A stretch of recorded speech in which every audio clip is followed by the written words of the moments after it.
I pored visokih temperatura i nestašice vode možemo da sejemo i u avgustu gredice sa kojih će nas hraniti biljke tokom jeseni i zime pa sve do aprila u narednoj sezoni. Zapravo je bitno da dobro uslovimo permamodele s resursima, da napravimo odlične kombinacije kako bismo uz jedan utrošak vode brali veliku količinu hrane.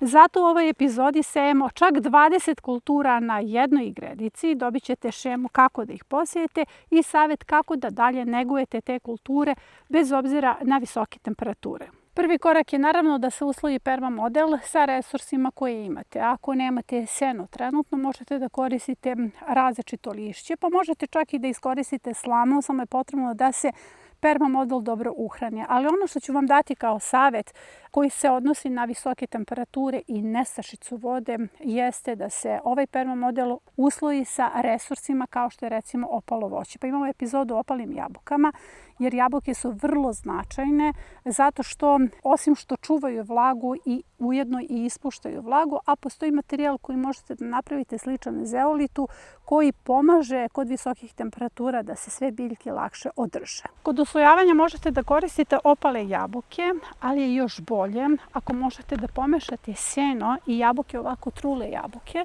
i dobijete masu koja ovako izgleda, ovako jedna gnjecava izmešana masa sa senom. Ta masa se ponaša slično zeolitu.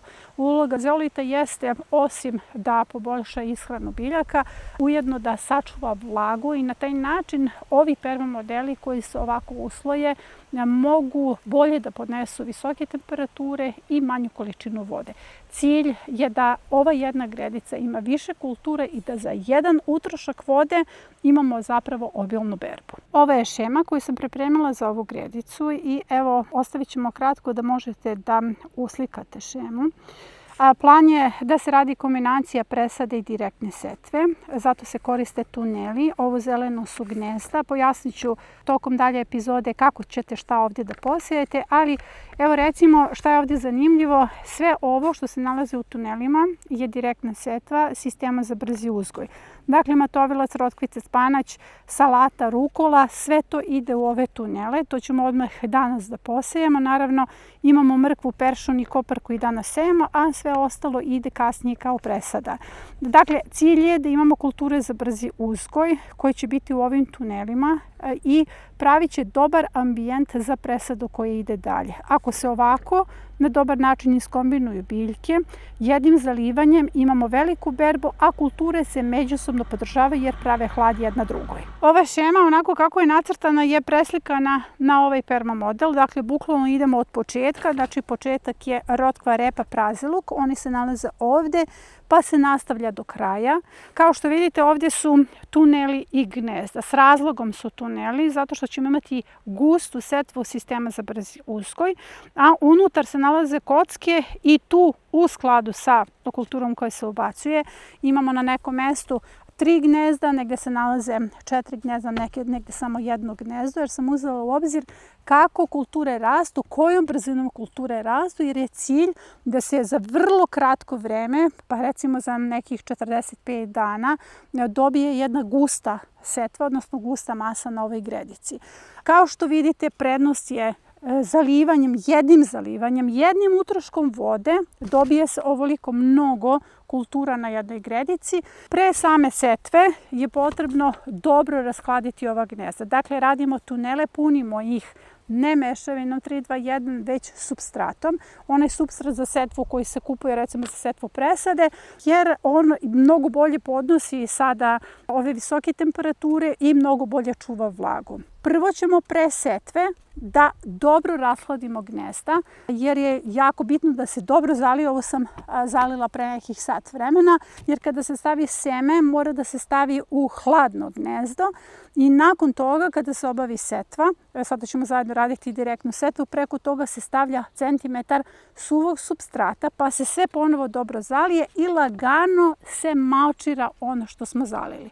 Na taj način sigurno ćete dobiti dobar rezultat i bez obzira što su visoke temperature. Ovo su kulture za brzi uzgoj koji su posijane pre 10 dana. Sve vreme smo na visokim temperaturama, vreli je talas i kao što vidite po tom principu je posijano. Sve kulture se dobro drže i naravno rastu. Odmah prelazimo na setvu. Prvo ćemo raditi setvu salate. Salata je planirana u ovim tunelima sa jedne i sa druge strane. Dakle, ovi tuneli koji su horizontalno, izabrala sam atrakciju, iako je letnja salata, i dalmatinsku ledenku. One su pokazali i prošle godine kao vrlo otporne salate, salate koje daju brzo dobre rezultate. Zašto radim direktnu setvu u tunelima? U ovoj sezoni se to pokazalo kao jako dobro rešenje. Salata gusto nikne, nijedna nije procvetala, probire se salata povremeno i ostavlja se prostor da se glaviči. Te salate koje sam radila u direktnoj setvi su dale zapravo najbolje glavice u rano proleće i na taj način ćemo dobiti ne samo dobar rezultat, već će te salate praviti dobar ambijent i ovim presadama koji idu kasnije. U 2 reda stavila sam 2 različite vrste salata. Vi možete da stavite i 4 vrste salata, recimo u ova 2 reda 2 vrste, u naredna 2 reda 2 vrste, jer je zato što ovde u samoj šemi imamo nešto kao 2 bloka koja su podeljena ovim vertikalnim stubom. To ćete vidjeti kada dobro analizirate šemu. Zatim idemo sa setvom ostalih sistema za brzi uzgoj. U pitanju su delovi integralnog sistema zaštite. Njihova uloga jeste da menjaju ambijent na čitavoj gredici i da pripremaju gredicu za prijem kultura koje će doći iz samih rasadnika. Integralni sistemi zaštite su jako važni zato što je čitav sistem podržan i biljke su na taj način zaštićene. Informacije o integralnim sistemima su sastavni deo paketa Prirodna zaštita bašte. Taj paket se ne sastoji s razlogom samo od zbirke od 200 recepata, već ima video vodič za prepoznavanje problema u bašti, gde odmah na vreme, na osnovu prve promene, znate o kakvom se problemu radi. Video vodič za prepoznavanje korisnih predatora u bašti, jer znate ko su vaši pomagači, što je jako važno, jer nekada istrebljujemo naše pomagače i na taj način pravimo velike greške. I naravno video vodič za postavku biljaka zaštitnica, jer je jako važno da znate koje biljke mogu da zaštite čitav sistem. Paket je još uvek dostupan, više informacija o paketu imate u linku koji će biti postavljen u komentaru ispod ove epizode, a sada ćemo da obavimo setvu ostalih sistema za brzi uzgoj. Sada ću sejati matovilac. Matovilac ide na 2 mesta, znači ovdje sam posejala salatu, u ovim prekidima ću sejati matovilac i matovilac ide čitavom ovom vertikalom. Matovilac je kultura koja se reže, to su vrlo sitni listovi, imamo nekoliko rezanja na jesen i zato ga stavljam upravo na 2 mesta, zato što je kultura koja nekako daje najmanju količinu listova, pa je potrebno za neki veći urod posejati ga bar na 2 mesta. U ovoj vertikali, ovom tunelu ide spanać. Spanać slobodno možete da posejete gušće, zbog visokih temperatura njemu je klijavost uvek manja. Evo, spanać je gotov.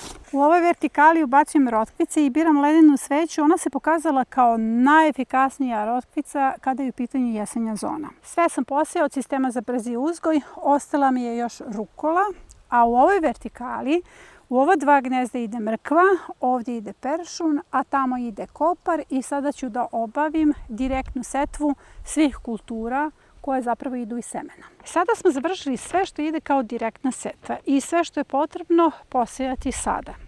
Sve ostale kulture mogu da se ubacuju kasnije, ali ovdje se ubacuje jedan deo iz majskog rasadnika. Vi koji nemate majski rasadnik saznaćete o kojim se kulturama radi, pa možete da kupite presadu. I julski rasadnik koji se još uvek seje. Dakle, sve klimatske zone još uvek mogu da poseju julski rasadnik. To je nešto što se nalazi iza mene i vidjet ćete o čemu se zapravo radi i šta tu sve možemo da posejemo. Da se vratimo na direktnu setvu, preko toga ide centimetar suve mešavine, zalijete sve to vodom i navučete malo seno kao zavesu preko toga. I na taj način su vaše kulture zaštićene ne samo od toplota i od sunčevog zračenja, već i od potencijalno mačaka. Recimo, kod mene je najveći problem to što mačke dođu i kopaju ovu zemlju i na taj način mi rasture ono što je posejano. A kada malčirate, mačke jednostavno nisu zainteresovane za to. Ovo što vidite jeste julski rasadnik. Neke kulture nisu nikle, ali je niklo zaista puno kultura da mogu da popunim sav prostor u jesenjoj i zimskoj bašti, jer sve ove kulture će nas zapravo hraniti preko zime. Dakle, kada je u pitanju ovaj julski rasadnik, sve klimatske zone ga još uvek mogu posejati. Možete to da organizujete samo u 3 saksije, ne treba vam ovoliko saksija, ali kada prebrojite kulture koje se nalaze na ovoj šemi, vi ćete tačno znati koje vam kulture trebaju i koliko ćete tih kultura da posejete. Julski rasadnik se jednostavno održava, vidite kod mene zaista dobro raste, nalazi se u hladu, stavite ga na balkon, recimo u neki hlad, ili ako već imate baštu, stavite ga kod nekih visokih kultura. Ono što je najvažnije, sve ove biljke koje idu kao presada ubacuju se jedan deo sada. Recimo ovo je ostatak mog majskog rasadnika, kompletan majski rasadnik je presađen, dakle kupusarice ću ubaciti sada. Praziluk iz majskog rasadnika ću ubaciti sada i ono što ću još ubaciti jeste luk za mladu berbu. Sve ostalo ide od 1. septembra ili eventualno kad vama presada dospe za presadnju, kada ima 3-4 listića, kada je dobro formirana, i rok za presadnju je 1. oktobar. Dakle, imate zaista puno vremena da ostvarite ovakav rezultat i da napravite ovu gredicu. Ono što mogu da ubacim odmah jeste brokula, karfiol, prokilj, blitva, još uvek je imam, radič čekam, prokoleti ide iz julskog rasadnika. S ove strane praziluk mogu da ubacim odmah, imam ga, i luk za mladu berbu. Luk za mladu berbu možete da koristite i one lučice koje se baš nisu dobro formirale. Recimo sada kada ste vadili luk, pokazat ću vam kako to izgleda. Sve ostalo ide iz julskog rasadnika. Jako je važno da znate da ove kulture azijske salate, koje možda i ne volite da jedete, ne morate da uzgajate i imaju svoju zamenu. Recimo, mibuna, gajčoj, soji se mogu zameniti upravo tim kupusaricama, jer takva je njihova pozicija. Znači, možete umesto njih da ubacite brokulu, karfiol, prokilj, a mizuna, ona se nalazi na ovoj poziciji i ima 3 mesta. Tu se može ubaciti recimo blitva ili radič. Ako nemate luk za mladu berbu, odnosno one male lučice koje ste ostavili u frižider za dalju sadnju, ja sam recimo sve potrošila, možete da koristite ove male lukove koji ste izvadili iz svoje bašte, koji se nisu puno formirali, i oni će ponovo dati ne samo jedan luk za mladu berbu, već potencijalno više tih mladih perca, i na taj način ćete iskoristiti ove mlade lukove. To je sve za današnju epizodu. Ja ću sada završiti setvu ove gredice, odnosno bacit ću one kulture koje imam sada kao presadnju. Kako dalje negujete? Sada imamo direktnu setvu. Potrebno je svaki dan u narednih nedelju dana zalivati ovu gredicu, makar zalijete samo ove tunele koje ste posejali, ako imate nestašicu vode, i kada biljke niknu, maočiraju se, tada prelazimo na zalivanje jednom u 3 dana, obilno. Onda kada se ubace sve ove kulture, nemojte zaboraviti da posejete rasadnike, kada ubacimo onda i glavne kulture, onda ide zalivanje jednom u 3 dana obilno. To je sve za današnju epizodu. Nadam se da vam je bila korisna. Ja se jako radujem prizoru koji ću ovdje da vidim i izobilju koji će dati ova gredica. Evo još jednom šema da uslikate i nadam se da ćemo je svi zajedno postaviti i radovati se berbi obilnoj sa ove gredice.